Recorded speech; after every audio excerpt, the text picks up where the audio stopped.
Hello and welcome to today's Missio Nexus Peer-to-Peer for Marketing and Communications Staff webinar.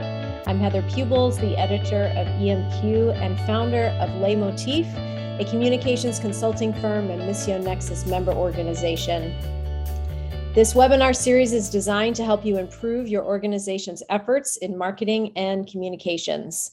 Before we get started with the webinar, I want to let you know that Missio Nexus has a cohort called Communications Director and Staff. If you are involved in marketing or communications with a mission agency, this cohort is for you. It's a great place for you to meet, learn from, and be encouraged by others in your domain. At the end of this webinar, I'll give you instructions on how to find and sign up for that cohort. For today, Paul Merrill will be presenting our webinar entitled Harvesting Those Ripe Fields, Digital Marketing for the Kingdom. Paul is a digital marketing professional who is currently working for a bank holding company, but he previously served with a few missions in communications roles with Wycliffe, with the C Company, and Caleb Project. Paul, I was wondering if you could tell us one aha moment you've had since working in digital media. My first aha moment in digital media was in 2005. My family and I were in Nairobi, Kenya with Wycliffe, and I was experiencing some culture shock, and I wanted to debrief my experiences, and the old way would have been by email or by letters, but right about then, blogging was starting to take off. And so I started my own blog. I called it My Part of Nairobi. It's still out there for those of you who are interested, but it hasn't been active since I left. But it was great to be able to get my thoughts and accompanying pictures out there for my friends back home to see. And then I discovered that there were people from all over the world that were connecting with my content, people that were interested in life in Kenya. And so then after I left Kenya, I sort of spun that into a career. And I have been doing digital marketing pretty much ever since then. Well, I remember that blog, and I think my husband and I actually read that ahead of us moving to Nairobi. It might be one of the ways that we connected before Jeff and I moved, but that's great. Thanks for sharing that. Please remember to put your questions in the chat panel as you think of them. We'll get to as many of them as we can. Also note that a handout of the slides from today's webinar will be available in the chat near the end of the webinar. So Paul, it's great to have you here with us today, and welcome. Thank you. So why should we do digital marketing for missions? I would say the number one motivation is to see more people come into the kingdom. We need to fish where the fish are, and the fish these days are online. Digital media consumption in 2020 averaged 7 hours and 50 minutes per day. Most desk-based workers mix business with pleasure. For example, a little social media during the day as a break. You know how that goes. Or in the developing world where it's mobile first, we want to reach people and share important messages on their smartphones. So we want to fish where the fish are. I'm going to give a quick summary of what I'll be covering in the presentation. I'm going to talk about ways to capture eyes with your messages. First, the motivation for you to do digital marketing for your organization, then how to get started, then what weapons are at your disposal to capture minds and hearts, then what the building blocks are to carry your messages out there, and then finally, the resources available to make it work. So why digital marketing? Well, word of mouth is just not enough these days unless you want to grow your mission really slowly. On this slide, you can see I'm focusing quite a bit on leads. So what is a lead? It's just simply someone who needs to know about your mission. So digital marketing breaks down into these 3 steps: lead generation, that is driving people to your mission. That is helping them to find your mission online or through digital communication. Then the second area is lead capture. That is after they've found your website, how do you capture their information so that you can follow up with them? Their email, probably most likely, or maybe their phone number, if that's important, or what specific areas they're interested in terms of your ministry, if it's a larger ministry. Then finally, lead nurturing. We need to give people the info they need to take the action that we want them to take. Think of this as a journey. So leads come in the door, you welcome them, and then show them how they can be involved. Digital marketing is something that you always want to be part of your organization's strategy. Getting a new partner is not the end. Think of it in terms of individual missionaries. Current supporters may lose interest if you don't keep communicating effectively. And that goes the same on an organizational level. You need to keep communicating effectively as an organization. Where do you start with digital marketing? First of all, you need to identify your mission. You know what you do, but have you made it easy for others to quickly understand that? Chances are what your organization does is pretty complex. So break it down into bite-sized chunks that your potential partners can understand. Think of somebody who's new to the kingdom finding your website. You don't want to use any in terms. So you want to communicate in terms that people can understand. So the next step is doing a SWOT analysis. Identify your strengths, weaknesses, opportunities, and the threats to your message. So think about, and this is a great brainstorming exercise for your team if you haven't done it already.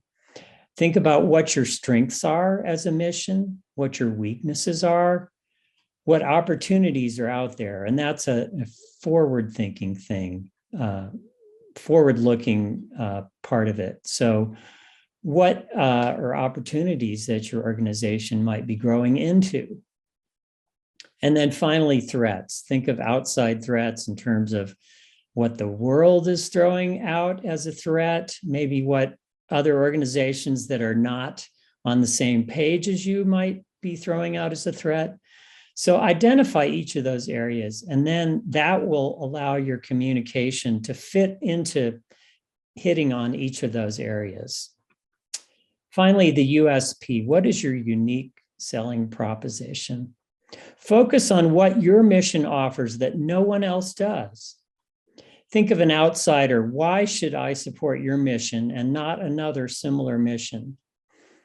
And then if you don't have a USP, maybe you should consider joining another group that does.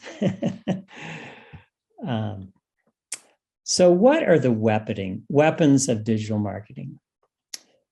The primary thing that you want to think about is your website. That's the focal point of all your digital communication. Think of it as your forever home for your communication. Every other form of digital marketing should point back to your website so that people can find out more and take action.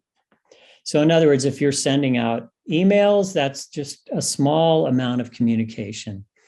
But if your email points to your website, then they can find a much greater depth of information about your organization. I would highly recommend, in terms of websites, if you don't have one, or even if you do, spend a lot of time looking at other websites to see what works and what doesn't. And jump outside the silo. Don't just look at missions websites. Look at all kinds of industries and areas, because there's a lot of creativity out there, and it's always good to look outside our own home, so to speak. And the same thing goes for all forms of digital marketing. It's great to look at a lot of stuff outside of your silo. So for example, email, one thing I do to stay on top of the profession is I subscribe to a lot of different kinds of emails. And yes, we all have information overload, so I delete a lot of them. But a quick skim gives me a lot of good ideas that I might not have found otherwise. So email is not dead. Think of how much time you spend on email each day. Your messages should be part of that stream. And email has been shown statistically to be one of the most cost-effective methods of digital communication. Another thing to think about in terms of email is that every email that you send out with communication about your organization, and of course there are exceptions, but every email should be saved as long-lasting content on your website. So think of a news or a blog section to your website where you would save that information. And that way it's searchable, so people can find it later. And it's not just searchable by your constituency, because the web, as you know, worldwide, it's open to everyone. So of course you have to be careful in terms of privacy concerns and security in terms of parts of the world we don't talk about in the missions arena. Another thing with email is to think about developing a cadence. I would say it's definitely for an organization more frequent than it would be for an individual missionary. So think of maybe 2 times a month might be a good cadence for you to go for, or if you've got a lot to say, once a week. Of course, be sensitive to what your recipients are thinking. You don't want to overwhelm them. And so I would recommend also that you do shorter emails rather than a long, saving everything up for, once a quarter, I'm sending out this gigantic email, because statistics show that after you scroll through the first part of the screen, most people drop off. So you want to keep your email messages shorter and more concise. Another area to think about in terms of email marketing is who you're going to send it to. So you probably already have a list. And if you don't, start building one of email addresses of your partners and your constituency. If you don't have anybody and you're just starting from scratch and you're at ground zero, you can actually buy email addresses from exactdata.com. And they sell marketing email lists. They can be pretty narrow and pretty targeted. Social media, again, swimming where the fish are. It offers you an opportunity to reach new individuals and sectors of people that you otherwise couldn't. Think of how people go to social media each day to learn and to be entertained. You can help their need for learning and entertainment. Business and missions also tend to be both very serious.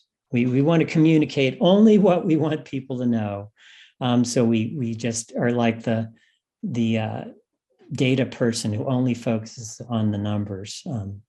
We want to think in terms of being more human, being light, sometimes humorous, because we all need entertainment too. And so you can communicate your messages in an entertaining way. So Heather does focus a lot on using story in missions, and that's a great thing to do as well in terms of all your digital communications. Finally, digital advertising is an important part of the weapons quiver, so to speak, where we keep our arrows. But it's pay to play. The only way to get your messages out there in digital advertising is to pay. And often that can be prohibitive.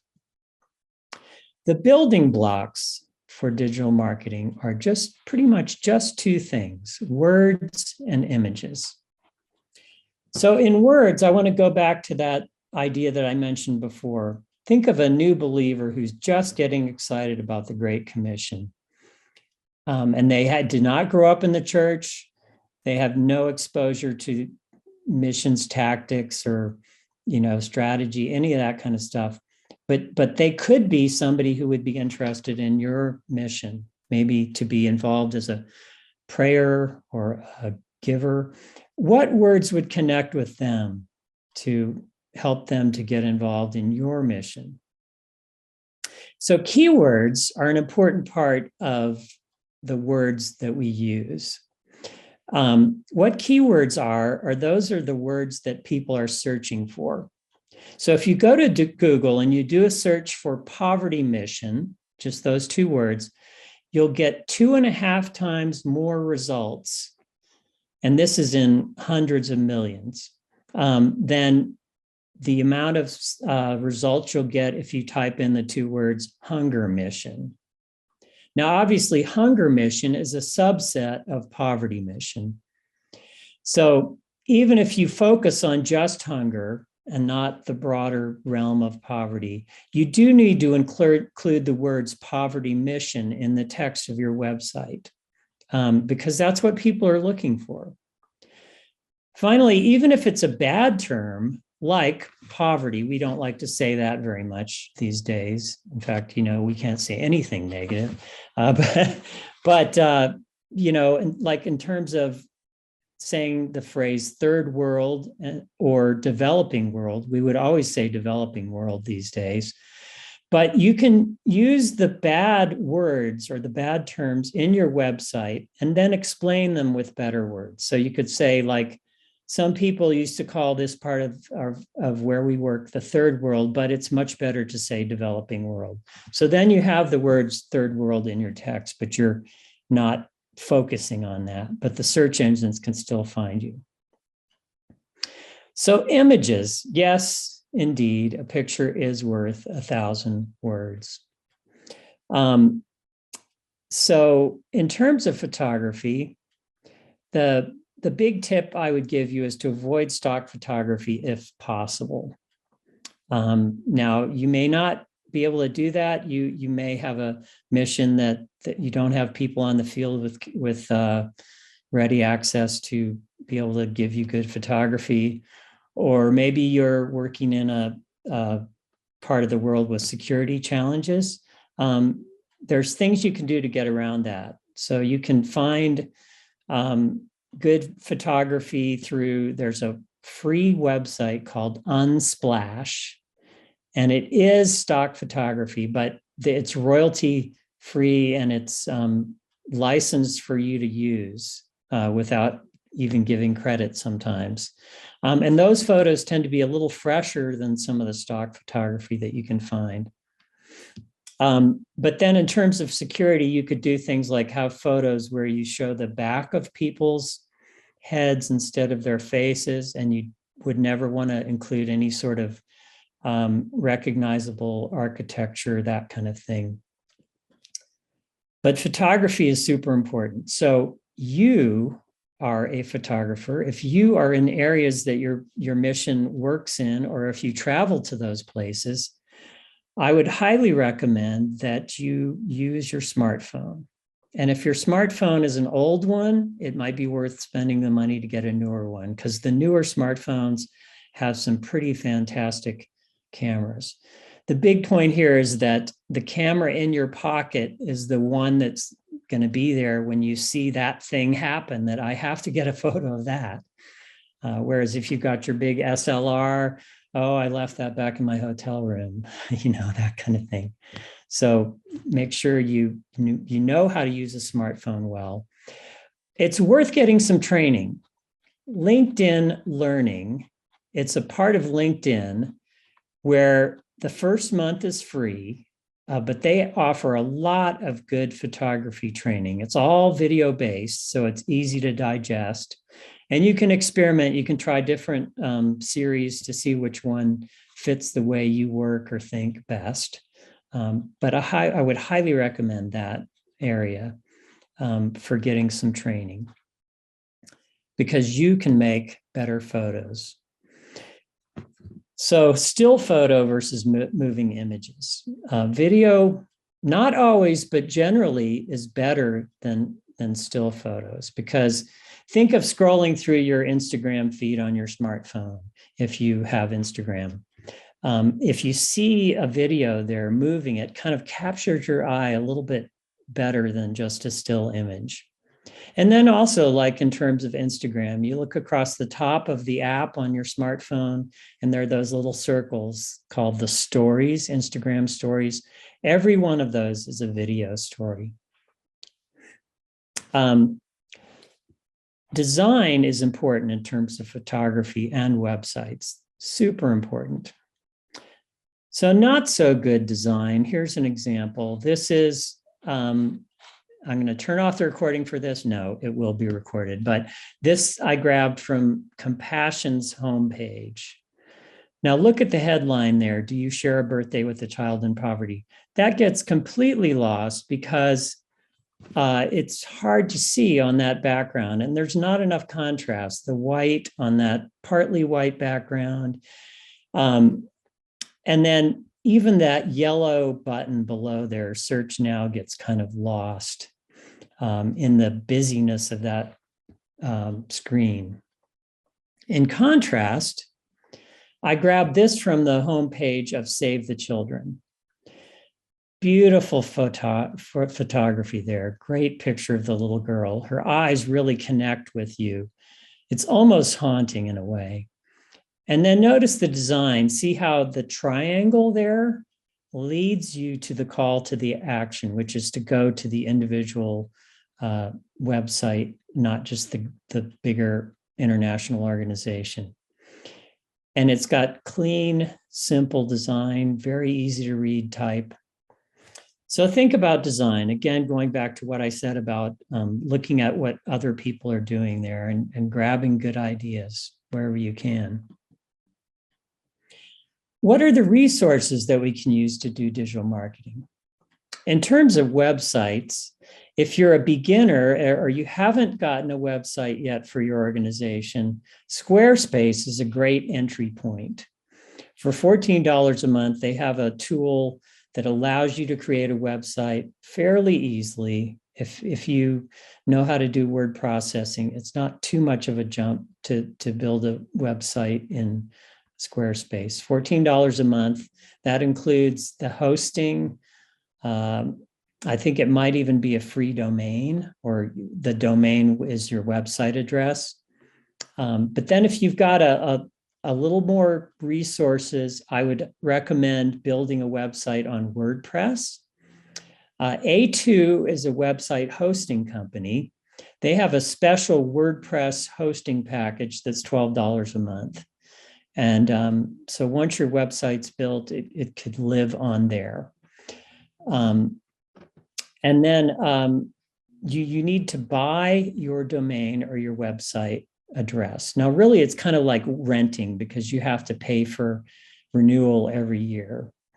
And if you're doing it the advanced option, I would recommend just, if you don't have a domain yet, get it through the web hosting company, because that just makes billing easier and bookkeeping easier. I wouldn't necessarily recommend getting your domain through Squarespace, because if you decide to migrate off of Squarespace later, it might be a little bit more complicated. In terms of that advanced option of a WordPress website, you do need to be aware that there is some maintenance involved, because WordPress updates its back end periodically, and you need to keep your version up to date for security purposes and things. It will prevent you from getting hacked. And then also WordPress uses plugins, and those need to also be updated, again, for security and usability purposes. So if you don't have an agency that's going to handle that for you, you can hire somebody through Upwork to do the periodic maintenance for you. Now, here's something that might be a hard pill to swallow, but you need to think of getting a new website once every 3 or 4 years. And the reason is that dated design will lower the site visitor's perception of your organization. In other words, when they come to your website and they look at it and they go, that just doesn't look contemporary or up to date, that will kind of lower their perception of who you are if they're a first-time visitor. And then also things like the way of doing navigation on websites changes over time. And if you're doing it the old way, people get used to the new way, and it's harder for them to find their way around your website. In terms of email, the platform I would recommend if you don't have one already is MailChimp. They do have a free version that will allow you to send out emails to a pretty large group of people. There's paid versions that offer more in terms of getting rid of the MailChimp logo at the bottom of the email. The paid version also gives you design templates so that you can pick a really good looking email. And then it also provides scheduling options and more robust tools to keep up with your contacts. Google Analytics is the best way really to check on what's happening with your website in terms of traffic. And it's totally free, never charge for it, at least yet. It will let you see things like which pages on your website get the most views, how long people spend on each website page, and also how they got to your site. Did they get there from a Google search, or did they get there from social media? And to learn Google Analytics, you can just go on YouTube and learn some of the basics. It's a little bit like a 747 cockpit. It can be pretty complicated. It's very deep in terms of the information it offers, but it's not that hard to learn some of the basics. SEO is search engine optimization. And what that means is that we want to optimize our websites for search engines, for Google, for Bing, so that when people are looking for things related to your mission, they'll find you. And so this tool that I'm mentioning, Moz.com, $14 a month. It's month to month, so you can join and quit. I would recommend joining for a month and then spending some time finding out what the best keywords are. An example would be like poor, P-O-O-R, might get twice as many search results as poverty. So you'd want to use poor instead of poverty, that kind of thing. So it's worth spending some time there. And then it's also worth coming back and doing that in a year or so. And if your organization is larger, it's worth just getting a continuing subscription, because tools like Moz.com or another one's called SEMrush, SEMrush.com. They provide really robust tools to help you find things like the metadata on your site is not helping your website be found. It goes way beyond just keywords, but that one you might want to find somebody who's experienced to help you with. Video, as I mentioned before, super important for modern marketing communications. Canva is a tool that has a free version, but there's also a paid version that lets you create pretty good little videos, the kind of things that you see on Instagram or TikTok, or even Facebook, or sometimes you can see animated stuff on the other channels too, like LinkedIn. And then also Instagram and TikTok have native tools that are just built into the app for you to do video that way. And then I would recommend hosting your videos on YouTube. And the reason is YouTube is the second largest search engine in the world. So people are looking out there for things like your mission. Another tool for video is Adobe Creative Cloud Express.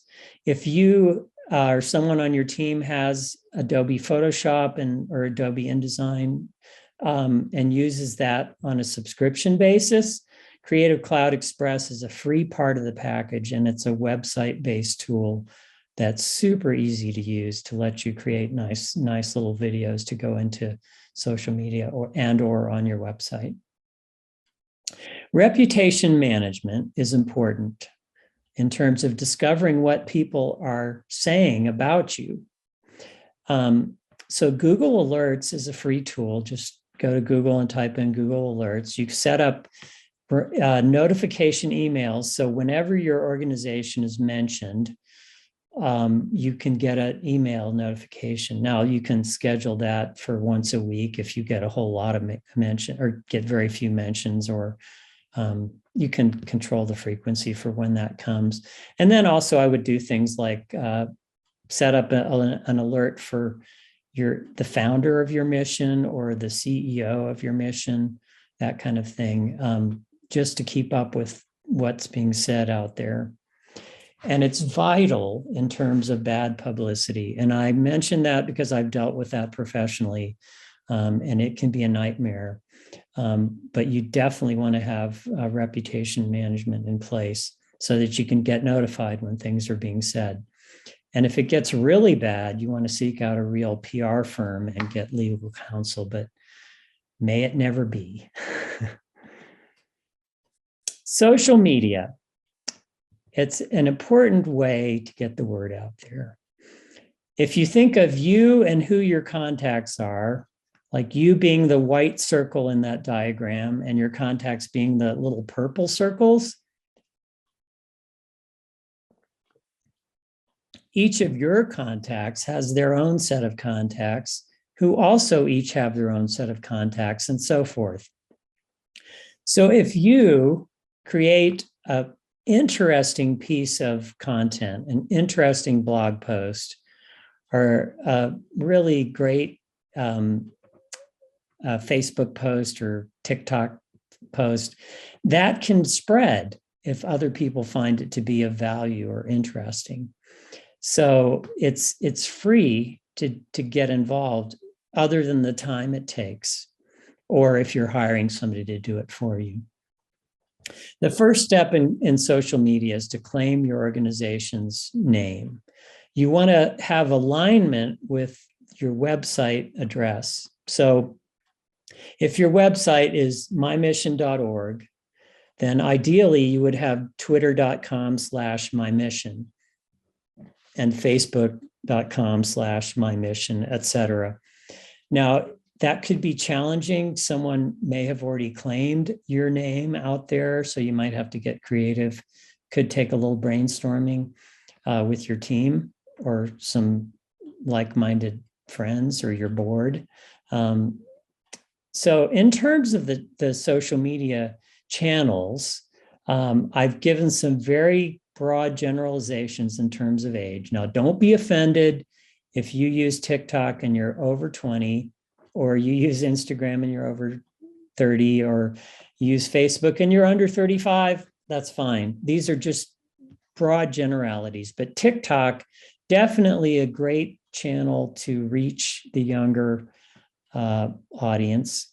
It's very short videos, and it's 100% videos. Instagram, still images or videos.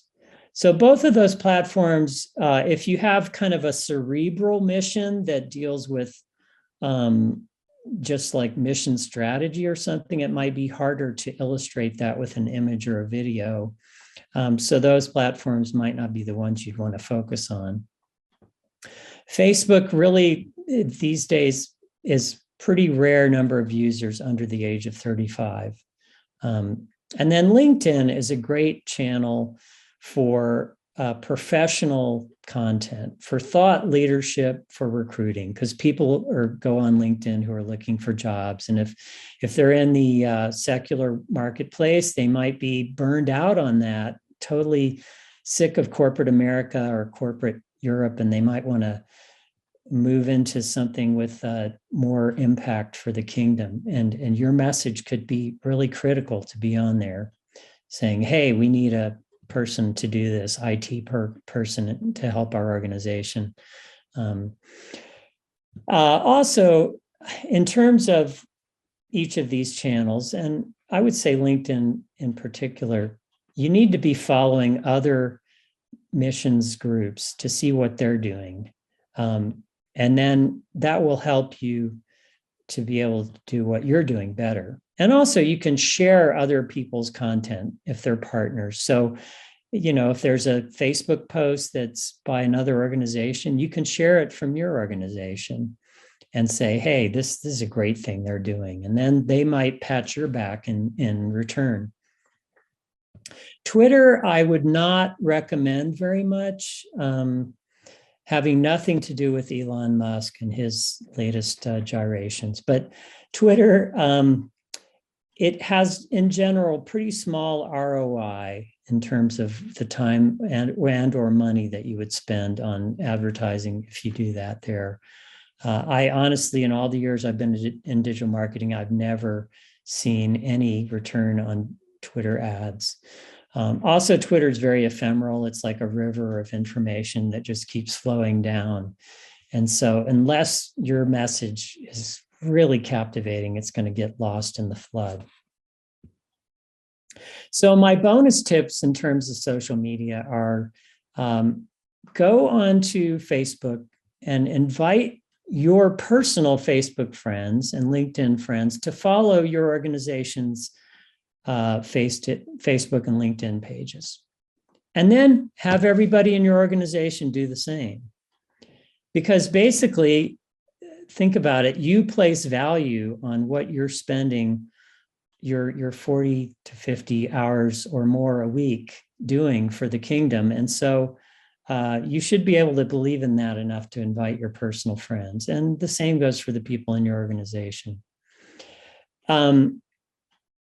And also, if you are going to do social media, definitely think in terms of a plan of getting content out there. Because if you develop a channel and you don't put anything out there, you may as well not have it out there. And then especially if you have links from your website to your social media channel and people click it and they go off to your Facebook page and there's nothing there, they're like, well, that was a waste. So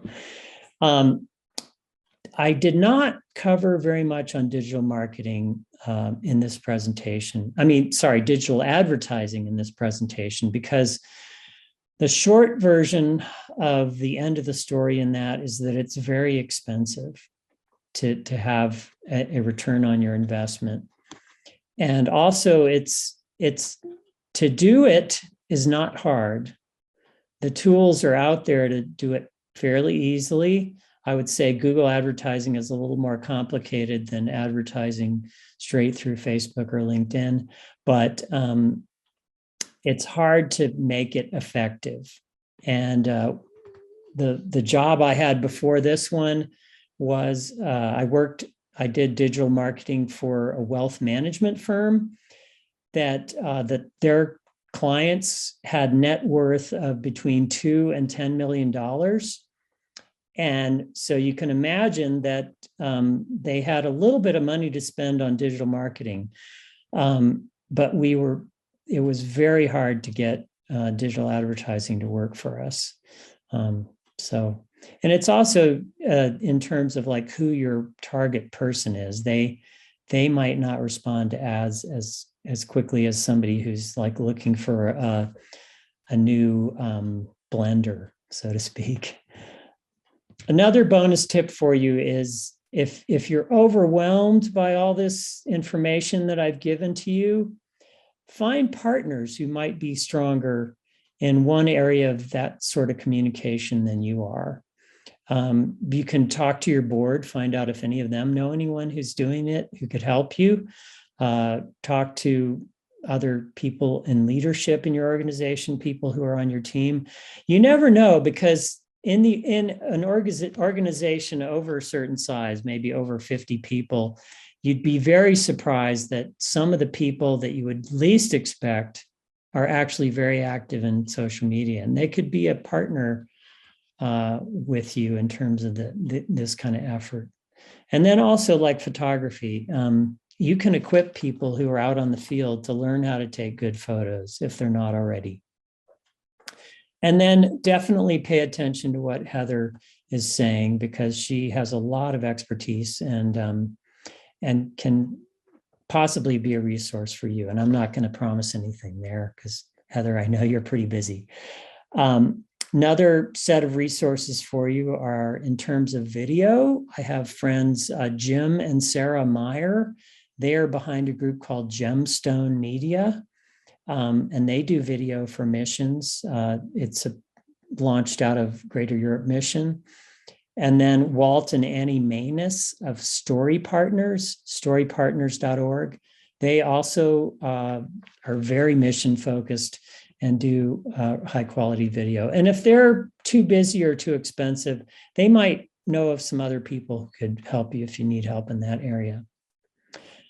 And the final thing I want to mention is that you need to think of all your digital marketing efforts. In fact, all of your marketing efforts, even way beyond digital, to have it all sync together, to be integrated. You need to have your messages point to each other. Like in your emails, you need to have links to your website. And in your social media channels, you need to have links to your website. And your social media posts, you want to be linking off to your website content. And then vice versa. So like on your social media channels, you want to put in the information section of your Facebook page or LinkedIn page, you definitely want to have a link to your website. And then on your website, you want it to go the other direction as well. You want to give people the opportunity to subscribe to emails from you. And that way you're keeping your information fresh in front of their eyes. So that's the bulk of what I had to share today. So go forth and digitally communicate. Thanks, Paul. We did have one question come through, which I'll read to you, and then others of you, if you have other questions that you're thinking of, feel free to put them in the chat panel. So this question comes from Brian, and he says, we use MailChimp for our email marketing. We're challenged with MailChimp emails hitting spam and junk folders. Any thoughts about how to mitigate this? That's a good question. MailChimp does have some controls in that area. I haven't used it recently enough to know what the tools are in that area, but definitely reach out to their support channel and tell them of your problem. And then before you contact them, you might go through your latest report and look at the emails that bounced. And that would provide some data for them to be able to dig into it a little bit. Another option for you would be, you could try a different platform. myemma.com is another marketing email company that does pretty well, or Constant Contact. MyEmma, is that just MYEMMA.com? Yep. Okay. Yeah, great. I've got some other questions for you. You mentioned at the beginning a website you can go to for a service where you can purchase email addresses. Can you tell us again what that website was? Is it Exact Media or? Just a second and I'll find it. If I can get my cursor to go to the right part of the screen here. Okay. That is, it is Exact Data, EXACTDATA.com. And there are other services, but that one I've used before, and they provide a lot of good resources in that area. Great. Somebody else has said that they are using conversionkit.com for email marketing. It's free for under 1,000 followers. I think that's correct, Sam, that it's for email marketing. Paul, I was also wondering if you know of any good tools for scheduling content on social media that you would recommend? Yes, Sprout Social is one. That's the one that I recommend the most. It is paid. I think anything that allows you to do scheduling of social media posts ahead of time, you would have to pay for. But that's the first one that springs to mind. I know Hootsuite used to be a popular one. I don't know if it is anymore, but that was free. Are you familiar with that one? Is that still a good tool? I haven't used it in quite a while, but I think that would definitely be worth investigating. That's HOOTSUITE.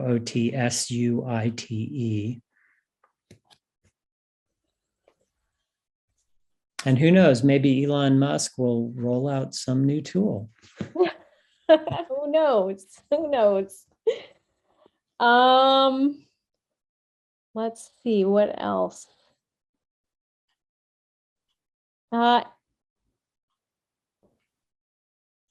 Is there anything else that you would recommend for planning your content? Is there a particular rhythm for planning social media content that you would recommend?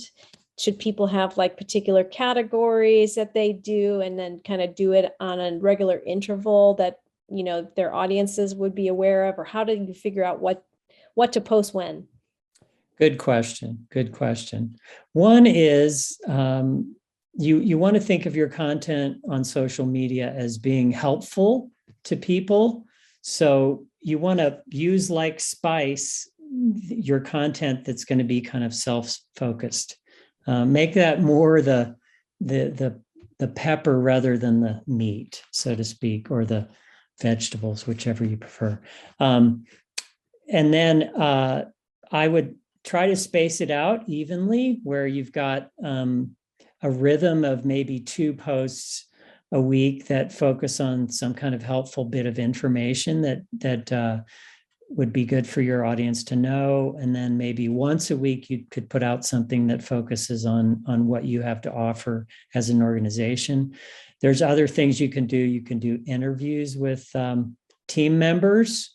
That I would recommend in terms of like putting faces out there if you can, and then tell their story, because that will allow other people who might be considering joining your mission to go, hey, I can relate to that person. My experience is similar to that.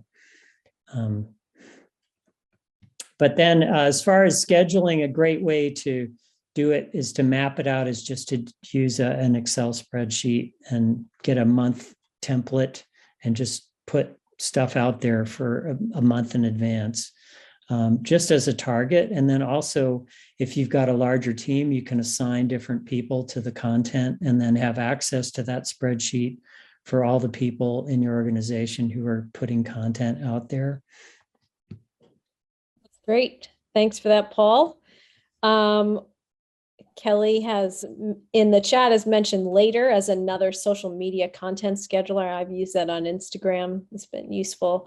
Russell also has a question and comment. He just said, the session is a crash course for me in digital marketing. And what resources, books, YouTube channels, websites would you recommend for someone getting started learning digital marketing? Good question. Good question. 10 years ago, I would have recommended any book by Chris Brogan, but he's kind of been out of the space for a while. But there's some of his books, maybe the ones with the higher star ratings, that still deal with some of the basic principles behind good digital marketing.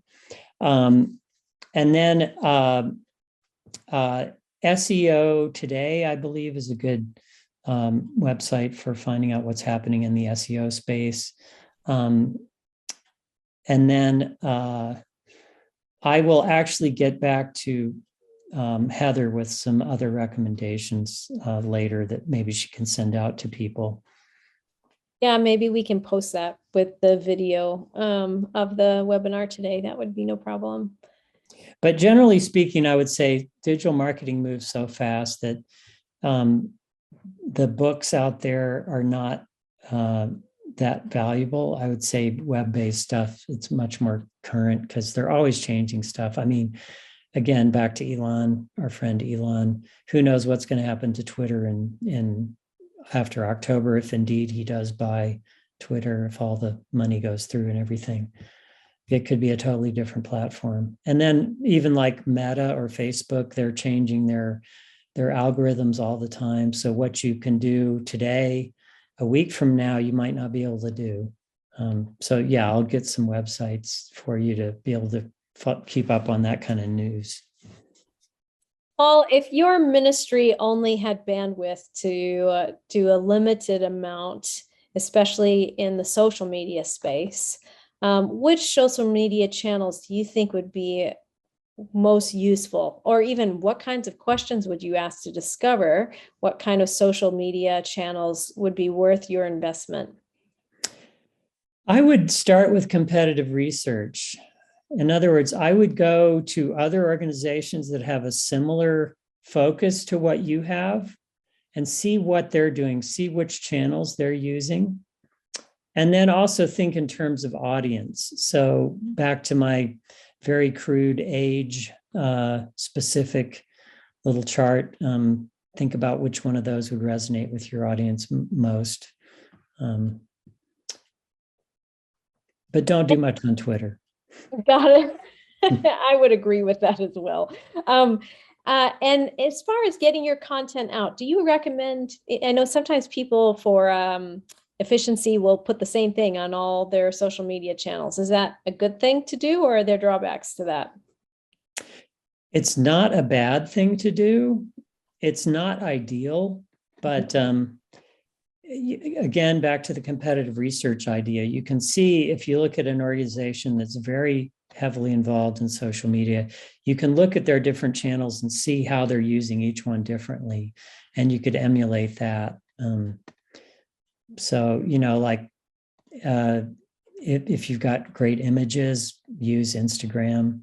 If you've got intellectual content, probably use LinkedIn, that kind of thing. Yeah, great. Speaking of when we were talking before about buying email addresses, is there any drawback to doing that? Do you get any, can ministries expect some pushback if suddenly people start getting emails from them that they didn't sign up for? Good question. That is possible, but if you target the list carefully enough, you should be able to eliminate at least some of that. And then another idea on that is if you have a mission that dovetails with another mission who's further ahead in digital marketing than you are, they might be willing to share their email list with you on a limited basis. And that's a good test of kingdom partnership. See how real open they are in terms of their willingness to share. That's great. I think you have also talked some about organic reach. And so you were talking about in social media, kind of like encouraging everybody to invite their friends to like your organization's page. Are there any other things that you can do that encourage greater organic reach, either on social media or in email? I would say focusing on the quality and relatability of your content. Mm-hmm. So if you're putting information out there with compelling images and compelling stories, there's a much greater chance that that's going to pick up steam than it would be if you're just putting out straight information of like, this year we captured this many more people in this country to be part of our ministry. Who cares? Talk about change lives. Good. Paul, is there anything else that you'd like to share with us before we wrap up that you haven't already presented or I haven't asked you about? Just, I would say, prayer, God's blessings on each one of you and all that you're doing for the kingdom. I appreciate it. Great. The handout is in the chat panel. I'm going to go ahead and turn off my camera so we can wrap things up. Thanks for what you shared with us today, Paul. Very welcome. Until next time, I encourage you to consider joining the Communication Director and Staff cohort, which you can find under the program and cohort menus on the Missio Nexus website. This will enable you to connect with other people engaged in marketing and communications. Thank you also to all of you who joined and participated with us. I'm Heather Pubels, along with Mary Kay, our producer. Have a great day.